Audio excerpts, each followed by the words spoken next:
নমস্কার বন্ধুরা, কেমন আছো? নিশ্চয়ই তোমরা খুব ভালো আছো। আমি খুব একটা ভালো নই। কদিন ধরে এই কানটা এত যন্ত্রণা করছে, কি হয়েছে জানি না।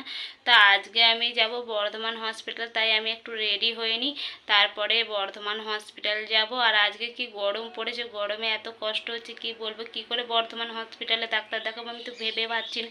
আর ওখানে প্রচুর ভিড় হয়। তা চলো তাহলে তোমাদেরকে বর্ধমান হসপিটালটা ঘুরিয়ে দেখাবো, আর আমি কানটাকেও ডাক্তার দেখাবো কানে। তা পুরো ভিডিওটা তোমরা দেখতে থাকো, যতটা পারবো তোমাদেরকে দেখাবো। গরমে কষ্ট হবে, অতটা দেখাতে পারবো না। তা ভিডিওটা তোমরা দেখো, আমি চলে যাচ্ছি বর্ধমান হসপিটাল।